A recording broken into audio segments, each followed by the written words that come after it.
welcome back to my channel. If you guys are new here, my name is Kayla. I do a little bit of everything on this channel, so if you guys like that, hit subscribe down below. Now let's get started on today's video. So this video is going to be coming out a little bit late because the thing that we're going to be talking about, which obviously is in the description and like the title and like, you know, everything, but it came out December 9th on Netflix, but I still want to talk about it because I love talking about movies and I love doing movie reviews. Even if people don't watch them, I still love doing movie reviews. So today, if you guys haven't seen or read the title, we're going to be talking about It Ends With Us. And guys, I love a juicy story, and I feel like this is giving me juice. It's giving me juiciness. Get your tea or get your coffee, specifically an iced coffee, and let's get started on talking about some of the drama that was around the movie. So we have Blake Lively. I'm not gonna be a mean person. I don't know her. I've never met her, so I don't know her character. I don't know her personality. I don't know if she's nice, if she's mean, but she is a part of an it couple of Hollywood, right? So she's married to Ryan Reynolds. Everybody knows both of them. You know, they're the cutest couple of Hollywood. They got children, adorbs, okay? Anyways, Justin Baldoni. Justin Baldoni, I believe, is from Jane the Virgin. He's well known for his character over there. And for this film, Justin Baldoni was, I believe, a producer. He might have been the director. No, I think he was the director. So he was like not only an actor in the film and one of the main characters, but he was also the director. So when this film came out, obviously you do press, that's normal. Justin Baldoni, however, was not doing press with the rest of the cast. And so people started to wonder, hey, is there some issues going on here? What's going on? And basically, people were looking into it, right? And they noticed that some of the cast members were not following Justin Baldoni. So everyone started speculating that there was some beef amongst people in there, right?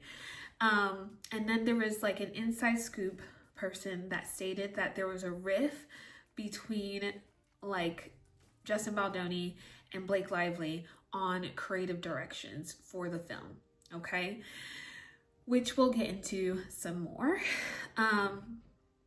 When asked, like, when he did an interview, Justin Baldoni, and he was asked about whether he was going to take on the sequel, he literally said that, I think Blake Lively is ready to do that. So now everybody's like trying to figure out like, okay, that's interesting. What's going on? Okay. If you hear my cat, just, he'd be talking too much. He'd be talking too much. So also, Blake Lively said during an interview that Reynolds helped her rewrite a part in the film, which was not supposed to be legal because writers were on a strike during this time and he shouldn't have been touching anything. Some people think it's just like off the books. Anyways, going on from that, marketing campaign, which included for Blake Lively, florals and hot guys. She literally said, grab your florals and let's go to the movies. Like, I kid you not, that's what she said. And that's why, you know, people were very upset about the film because it's like, that's not what it's about, you know? Yeah, because obviously the film is about DV and you shouldn't be talking about, oh, it's full of hot guys when one of those hot guys is beating you up. We shouldn't be doing that. Yeah.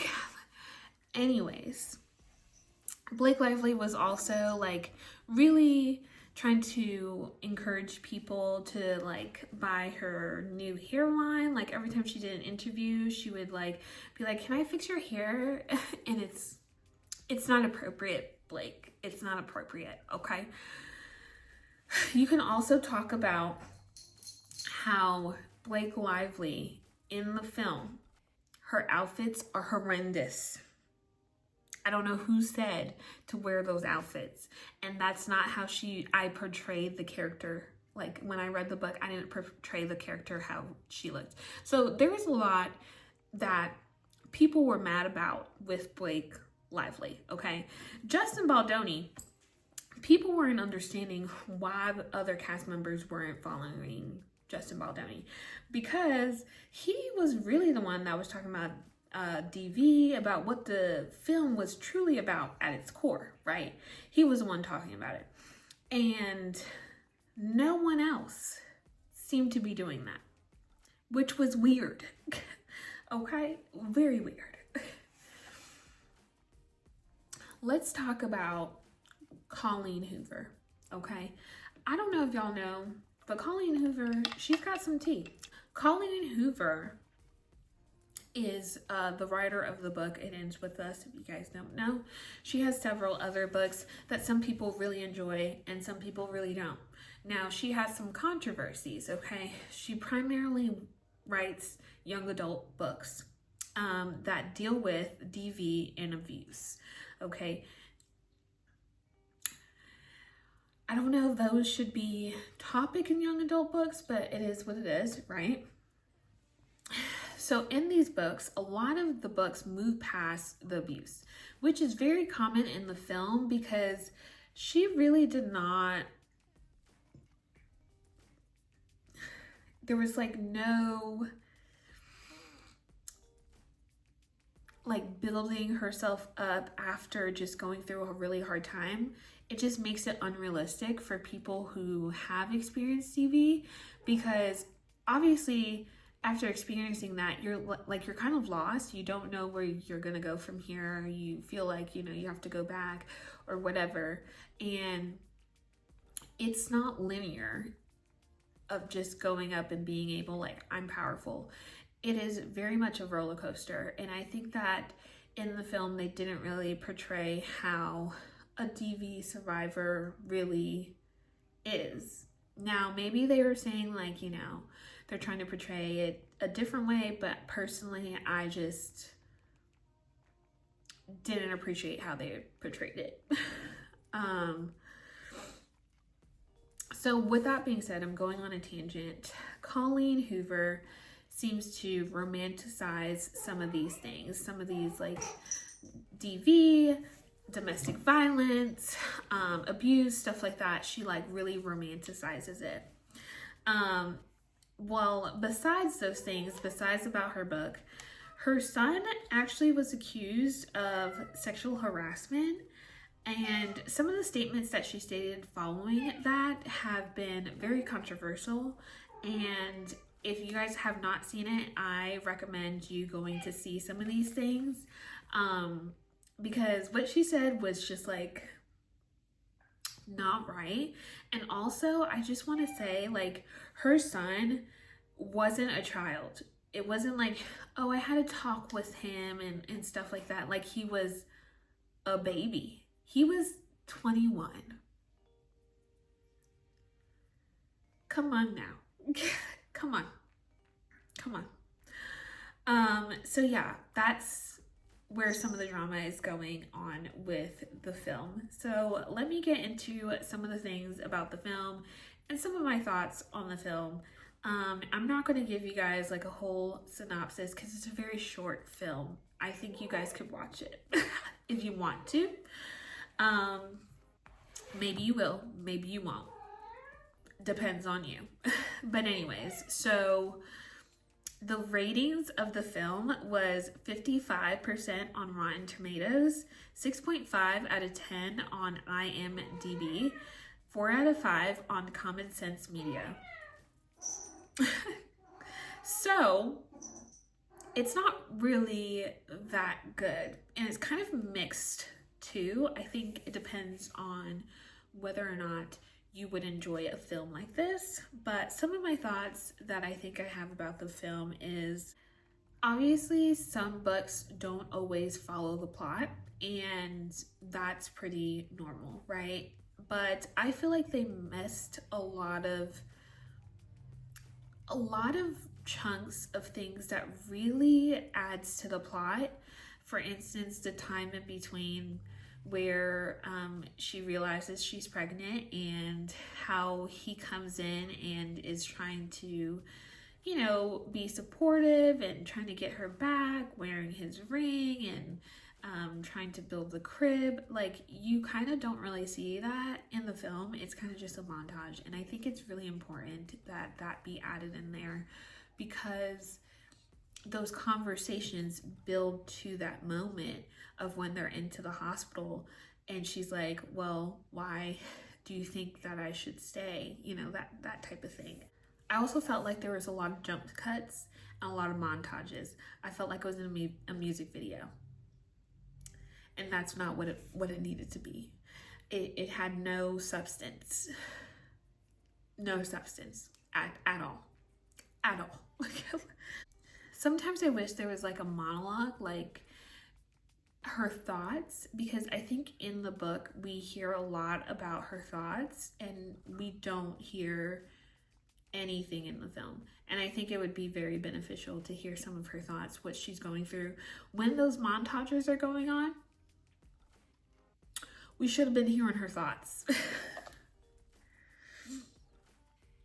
Like I said before, it glosses over the abuse. I feel like it needed to be really addressed better. In the book, they kind of did that too. It kind of just glosses over too. So it is what it is. Overall, my rating out of a 5 would be a 3. I don't think it's a good film, and I would not watch it again. I definitely did not want to watch this film in the movie theaters because I did not want to give my money to Blake Lively and to Colleen Hoover. But obviously I have a Netflix subscription, so I pay for Netflix, so I'm gonna watch it on Netflix.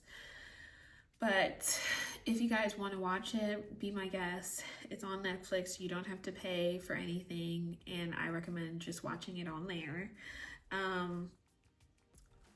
Yeah, I think that the film at its core is important to talk about, but they just did not portray every single aspect of it very well, and I just wish they would have spent some more time. I think like maybe 30 more minutes in the film would have been really good. It is very short, and yeah, I think that Blake Lively and Colleen Hoover obviously wanted to make this film like cutesy and fun, and that's not what it's about. And I just don't understand how someone can write a book like that and want to make it cute, because it's not. And it's not sexy, it's not fun, because it's a pretty serious topic that everyone goes through. Not everyone, but most people go through these type of things, and it should not be taken very lightly. So yeah, that is my take on this film. Thank you guys so much for watching, and I will see you guys next time. Bye.